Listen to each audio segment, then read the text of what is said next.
help you improve. So we're going to hand it over to him. Again, Rick Timm, PGA Professional.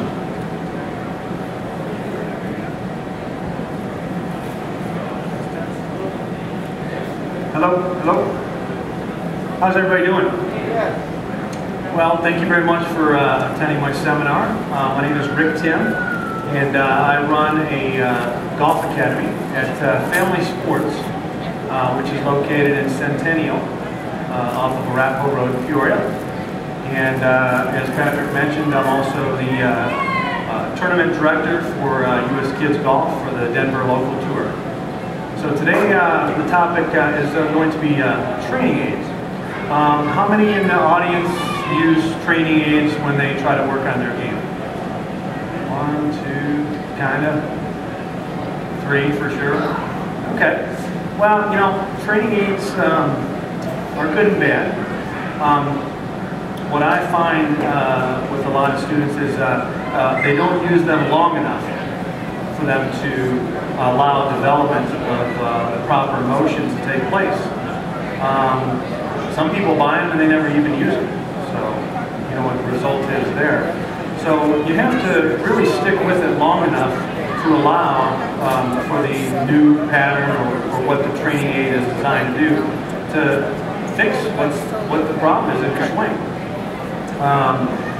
I have bought many training aids in my 30-year career of teaching the game, and a lot of them you can just make yourself. You don't have to go out and buy, you know, the top dollar training aid when you can maybe use something to help yourself. Has anybody ever seen this right here? Okay. I know for a fact that in a lot of the stores, $29.95. You get 2 of them now. You get 2 of them. $1.99, Home Depot. They're right by the for sale signs. So I'm going to show you how to use some of these simple training aids. This little foam thing for swimming pools, I think it was like $1 at Walmart. So I'll show you how to use some of these. Anybody ever see a broken shaft laying around at the golf course? Pick it up. I'm going to show you a lot of ways you can use it. All right. So the first thing I want to get into is putting. We're going to kind of go through a little bit of putting. I'll show you some short game training aids that you can use, and I'll finish off by showing you some full swing training aids that you can use. So putting, as we all know, this is the club in golf that you use the most. Does everybody know that? When you go through your round of golf, this is the club you use the most. Okay? So my thought is that, you know, instead of just going and hitting a couple putts, you know, think about maybe some training aids that you can use to help you make a good putting stroke. Therefore, it should equate into fewer putts. But you got to spend some time out there. It's probably one of the least practiced areas of the game. Does everybody agree with that? You know, it's not that exciting. An excellent source for you to go to learn some games to play is YouTube. Just punch on YouTube putting games, and you'll get a million hits on videos of people doing different games out there on the putting green. Because you got to keep your interest. So there's a lot to be said for game-based learning, where you go out there and you have some type of game where you're playing against yourself, or get one of your golf partners and play against each other out there, and spend some time on part of the game where we use the club the most, which is putting. So taking one of our $1.99 sticks that you can buy at Home Depot or Lowe's, I'll show you how to use this. A good putting stroke is one in which travels in just one motion, one moving part. Okay, so you can see in this motion here, I'm really utilizing my shoulders. I'm not using my hands. So one of the ways that you can utilize this stick is just putting it under your arms. So you can see how that really helps to I know you can't feel this, but believe me, it really helps to isolate the upper body so that it creates a one lever motion. So that's one way that you can use this simple little stick. Most people use this out on the driving range. They just set it down on the ground. I'm hoping that they know where it's pointed. They don't just need to set it down on the ground like that. They need to make sure it's pointed in the proper direction. That does have to do with alignment. But so that is one way you can use this little stick right here for a pendulum, creating a pendulum motion in your putting stroke. I do like to see these out on the putting green as well, to make sure that we're kind of duplicating the process. I mean, we're all in search of being more consistent. Would everybody agree with that? I have yet to meet a golfer that says I'm good at being consistent. I don't need to be any more consistent. I haven't met that person yet. Okay, so making sure that your feet are aligned properly. Some people are a little open, some people are a little closed, but just make sure you're doing it the same way all the time. So this is helpful to set on the ground when you're hitting some putts and making sure your alignment is correct. Okay. One of the things I like to use this too is depending on what time of day you're out there. I mean, if you're putting at night, this wouldn't work. But you can utilize the shadow of the sun. So let's say I have a putt from here to my golf bag, and the sun's shining this way. You can actually stick this in the ground, in the putting green. Make sure you fix that little hole. Okay. But what it'll do is it'll cast a shadow, and then you can make sure that your putter is going back and forth along the shadow. And so that's kind of a unique way to use this and utilize the sun. And it kind of gives you a visual of the line. And one of the important aspects of being a good putter is to visualize the line of the putt so that you have some confidence on where it's lined up. Okay, so that's another way to kind of use that on a putting green. So remember, one is here.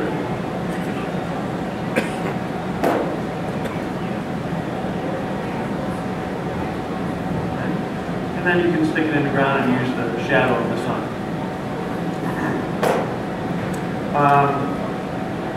Another tool that I like, this is from Eyeline Golf. Has anybody heard of Eyeline Golf? They've got literally almost like hundreds of training aids for putting, and they're local. So this is a neat little tool here. And what it is just a little rod that's adjustable. Tighten it up by turning it. And you put it right on your putter and in your sternum like that.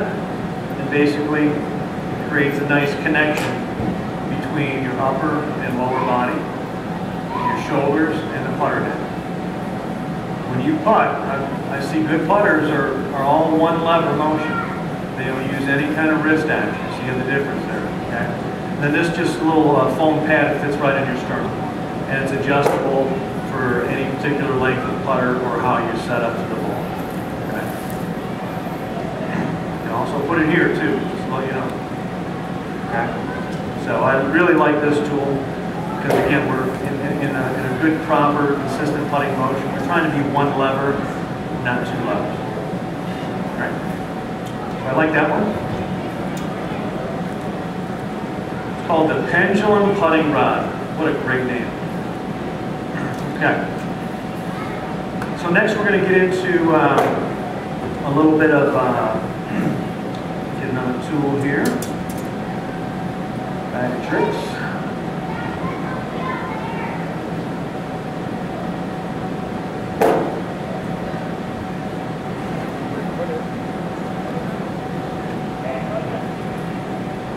So one thing about having a bag with a lot of pockets, it's easy to lose stuff.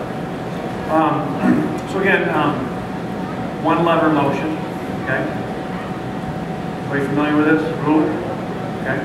So you can basically just put the ruler underneath your watch if you're wearing a watch.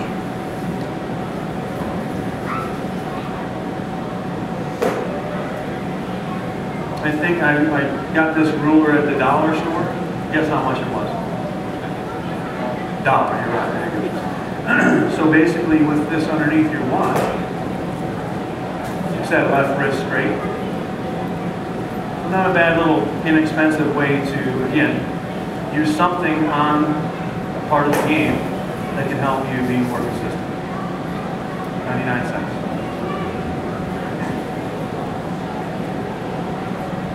All right. So now we're going to get into a little bit of short game. Okay. And chipping. Okay. Chipping is a part of the game where you want to have not a lot of wrist action. You want to create more of a one-lever motion. And so what I have here is just an 8-iron. And I've taken a razor blade and just kind of cut a little hole into the butt end of the club. Okay? And remember that a good chipping motion is one in which travels short distance, but a nice one-lever motion. Everybody can see that. You don't see too many good chippers doing this. Okay. So again, we can use one of our little alignment sticks and basically just put it right in the mat of the club.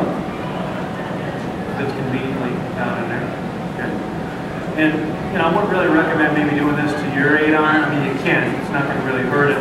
But if you happen to have another 8-iron and you want to work on your chipping, just make a couple little slices with a razor blade and it fits right in there. Nice. Okay. And so, since I want to create a one-lever motion, we're going to put this stick in there and we're going to put it underneath for right-hander my left arm. Okay? And this will not allow you to break your wrist.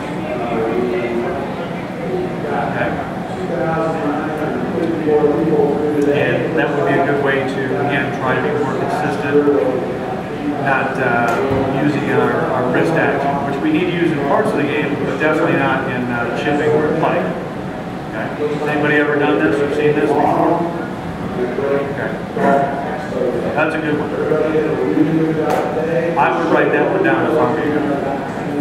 You can use a broken shaft, but then again, you're already going to probably use this for putting and some other alignment issues out there, so splurge the $1.99. Okay. So that's a little bit of chipping. Okay. So now we're going to get into a little bit more of the swing. Okay. They all play a role in getting that low score. Okay. You guys are all up for having low scores this year, right? Okay. Good. So one of the things I like to do is talk about somebody that swings maybe outside in versus inside out. And I think the last pro that was up here was telling you a little bit about path, stuff like that. You guys go to the driving range, proceed. Okay, these are pretty much laying around everywhere. Okay. So now if you're on mats, okay, you can utilize this. I'll do it this way. And you take the stick, put it in there like this.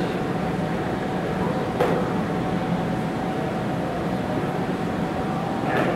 And I think this is one of the best, simplest training aids that you can use to help you learn to swing inside out.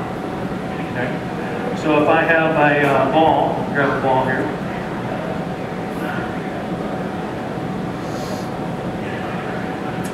What you would want to do is you would want to put the ball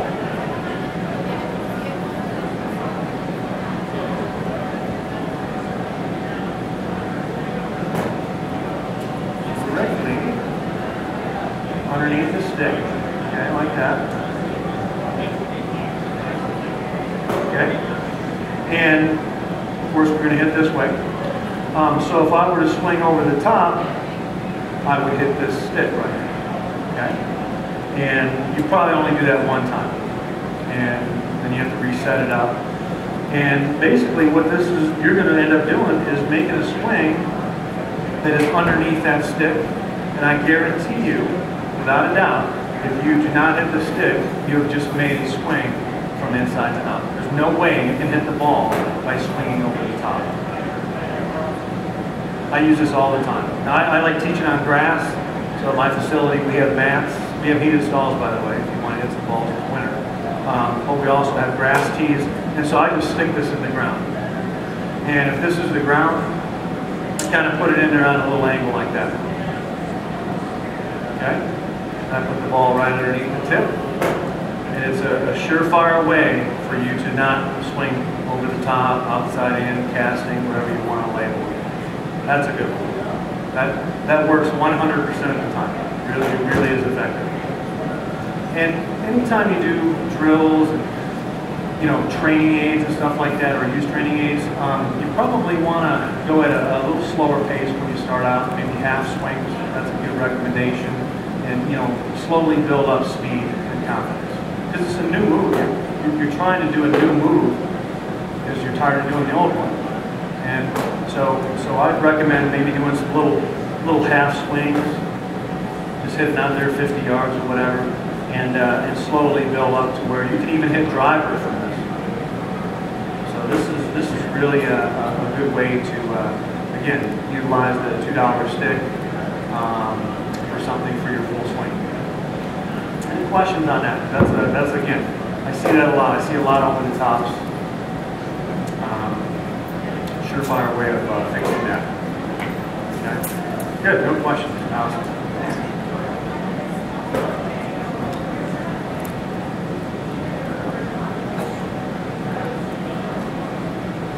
Impact bag.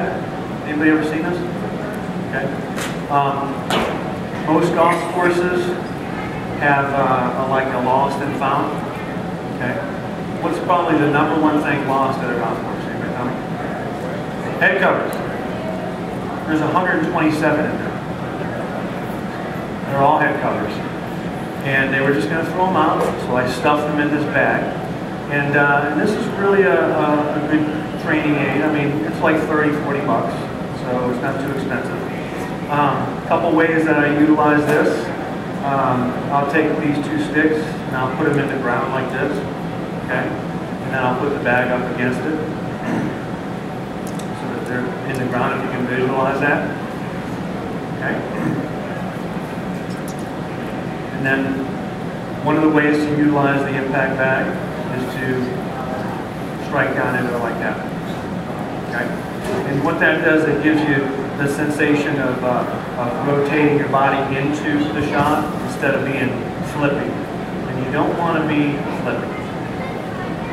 You work at IHOP, maybe, but not in the golf swing. You don't want to flip it like that. There's no energy, okay? So by having those 2 sticks in there, you can maneuver and really get a good, powerful drive and more solid shot, okay? One way to utilize the impact bag, okay?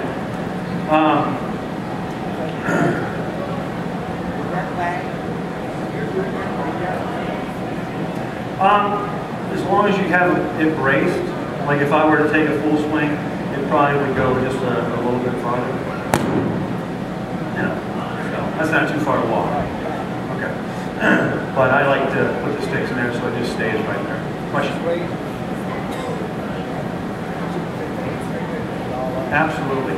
It kind of does a number of things for your swing, but when you strike it and it slaps like that, you really feel like you're utilizing your body in good speed, and you're coming into that golf ball, in a proper position. And when you buy this, there's like a little CD that comes with it that shows you visually what to expect. And there's a bunch of different things that you can use this for as well. One of the other ones I like to use this bag for is the takeaway. So a lot of people take it back inside. Okay? So what I like to do is put it about right here and then push the bag away. And what that does is it helps me to take the club away more with my upper body in like a one-piece motion. Because if I try to do it with my hands, I can't even move it. So I really like this as a takeaway training aid, feeling like I'm pushing the back like that. All one piece. One piece takeaway is highly advisable. I mean, if you have one piece versus 2, who's going to be more consistent? Probably the guy or the gal with one part instead of 2. Okay? that's another way to utilize the impact bag. And then, how many people here have a hard time taking a dip? Okay, be honest. All right. So, what I like to use this for when somebody is scooping the ball, trying to pick it off the ground, I'll put a golf ball about 2 feet away. And what happens is they take it back over the bag, and then they come back down and don't hit the bag on the way down. And that makes them hit the ball on a descending angle. Because you want to compress the golf ball. I'm sure you've heard this before. Compressing a golf ball probably adds anywhere from 15 to 20% more energy than when you pick it.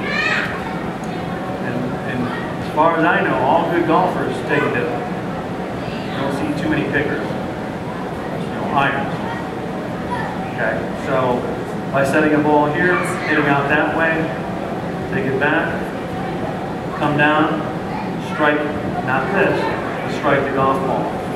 And again, slow pace, half swings, build yourself up to where you can do it on a short swing and then work your way into a full swing. Mostly a drill just for irons. You don't want to do that drill with a driver. Okay?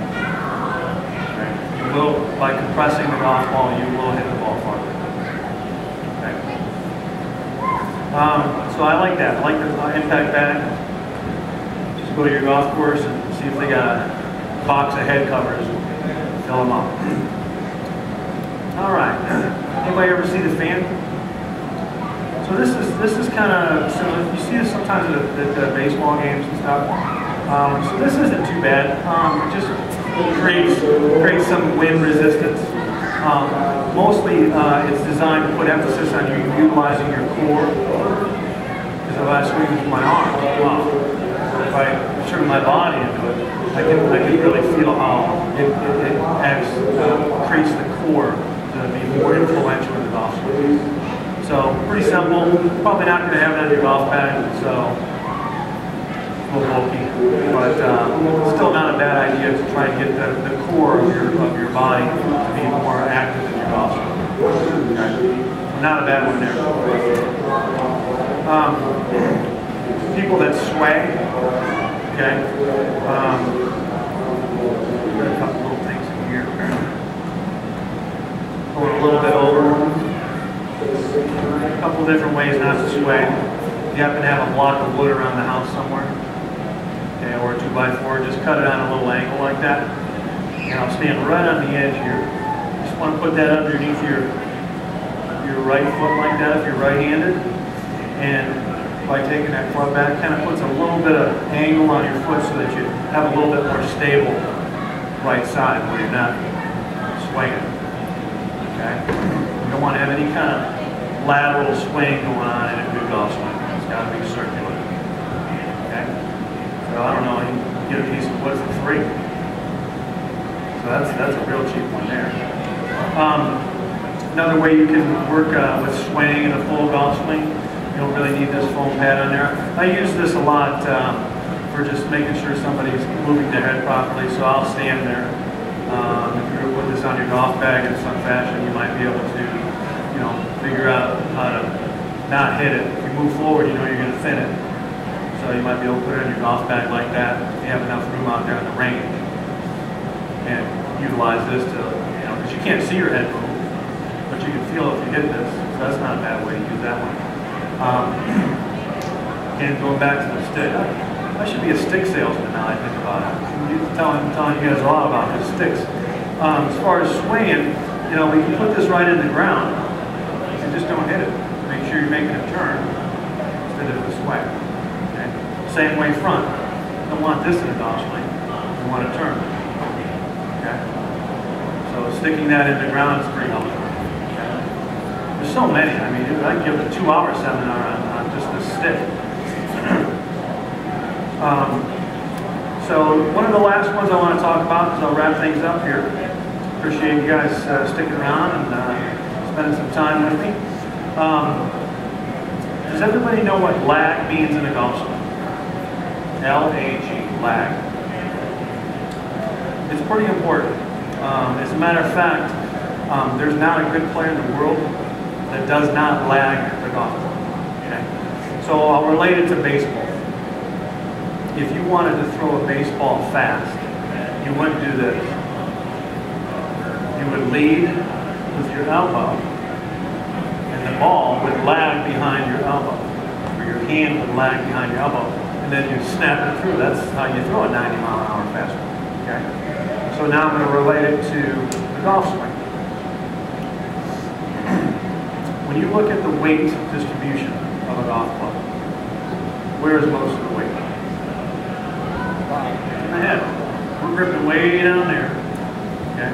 Most of the weight's here. So the natural tendency for amateurs, okay, is to get up to the top, start throwing that club head at the golf ball. So what happens is either the hands and the club head meet the ball at the same time, or the head meets even a little early and creates this angle right here. That is not a good angle in golf. In any shot in golf, I cannot tell you honestly that this is an angle that you ever want to produce in golf. Okay?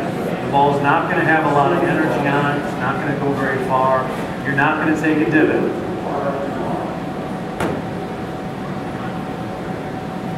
Alright? So that's kind of what lag is. And so, again, we understand it. Golf club, probably not the best way to figure it out. So at certain training aids out there, this one I happen to have a certain fondness for. This is one that I invented. It's called the Pro Lag. And we actually learn 3 different ways. We learn through kinesthetic, so feeling things. Okay. Obviously we learn visually. Okay. And we learn auditorily. Okay. So what this does is basically, when you turn here, the babies load up into the handles. So right now I can see them go down, I can feel them go down, I can hear them go down. So now most of the weight is in the handle right now. Okay? And then basically you would come down here and I don't hear anything. So I can see the BBs are in the same place. I can hear that they haven't moved. Okay? And therefore I'm holding the angle and creating lag. Okay? Lag, when I showed you the drill about hitting down on the ball, that makes sense, doesn't it? To hit down on the ball, get that extra 20% distance. If I flip early, I'm going to hit that bag in that drill. Okay? So lag is something that we really have to work on, because our natural tendency as a golfer is to swing the heavy part of the golf club. About 90% of the weight is here. This is hollow, this is rubber. Our tendency is to want to flip it, throw that club head at the golf ball. Now notice I'm not using a whole lot of body there. We want to create this. I'm telling you, every single golfer that does it for a living or is a low handicapper does lag, creates lag in the golf swing. So again, the idea on this particular training aid is to do a lot of training motions. So 1, 2, hold it, make sure you're not hearing it. Take a look at it if you want. Back up, hold it, back up, swing through, nice balanced finish. Using this on a regular basis is going to be more likely for you to create the proper motion and lag with a golf ball. It's about 3 pounds. It's about 12, 15 ounces. So training aids can be, again, very, very helpful. Sometimes the brochure or the literature that you encounter with a training aid may need a little bit more explanation. So I highly recommend you going to your local golf professional or the person that you're taking lessons with and say, hey, I'm thinking about getting this training aid, and I just want to make sure I'm using it correctly, and have them explain it to you. Because some of these have to be explained to you as an individual. Okay? Like instead of just hitting the impact bag, I can get you to take it back in one piece, and that might be more beneficial to you, where you're already taking it back in one piece. So you have to have it kind of personalized to you to get the most out of it. So again, training aids are very helpful. You got to use them on a regular basis. Allow enough time for the new motion or the new pattern to develop. Make sure that you're using it correctly. Go to your local PGA Golf Professional, have them explain it to you, and hopefully you'll play your best golf ever this year. Does that sound like a plan? Yeah. Awesome. Any questions anybody has? Because there's a million training aids out there. But if you have any questions, I'd love to address them. Yes? Do you ever just use a rope? Use rope? People swing with a rope. Yeah, you know, I've seen that. You know, where there's like a weight on the end of the rope. No weight at all, just a plain old... Just a plain old rope. You could probably somehow use that if you get some thick enough rope where it kind of just falls on your back like that. I would put maybe some type of low weight on the end or just tie it in a knot. Okay, let it hit your back, and then make sure you're holding that angle and let it whip through at the end. So that might be something that's helpful. I'm not seeing a lot of weight or thinking about a lot of weight there. So usually I think weight influences muscle memory development a little faster. So that's why, you know, when I invented this, you know, I wanted to make sure that this was at least double the weight of a golf club. So when you get a lighter golf club in your hand, it's going to follow that least path of resistance. Hopefully you've done this enough to where you're creating that new muscle memory pattern. Okay. So, how about, yeah. I am so glad you asked where you can get this. Make sure I send you that check in the mail. Right? So I'm in booth 1302. And I sell these on the internet for $40. You can get them at the show for $20. So I'll have a bunch tomorrow. I sold out today. I had to actually borrow this from somebody that actually bought it from. I said, can I just borrow that for my demonstration? So yeah, it's simple. Just make sure you use it. Like I said, I've been teaching for 30 years. I know for sure that this works. You want to, you know, incorporate it into your training. So I recommend you bring this to the range and, you know, hit 20 balls, use this a few minutes, and then hit 20 more balls, and incorporate it in so that it's a nice blend so you can feel the proper motion happening. It's conveniently in your golf bag. So. Sure, and it comes with a little pictured brochure to tell you the different positions. But basically you want to make sure that position 1 is a load, so that you can hear it, feel it, and see it. And position 2 is up to the top of your backswing. Position 3 is, you know, notice I'm turning my body as well. So it's not just your arms, okay? You want to make sure you turn your body and try to keep this as level as possible, if not a little higher than level. And you'll clearly hear the BBs if you do it. You know, keep it level, okay? And then go back up to the top. Nice slow motion. Notice I'm not doing things really fast. Okay? And then basically on the last one, swing. And just kind of do that on a regular basis. That to me would be one training motion. And I'd recommend you do it probably, you know, minimum 25 times per session. Yep. Guaranteed to help you out. Anybody else have any questions? Well, thank you again for your attention. And remember, I'm at Timm Golf Academy at Family Sports on Arapahoe in Peoria. And I look forward to having the opportunity to help you with your game. Thank you very much.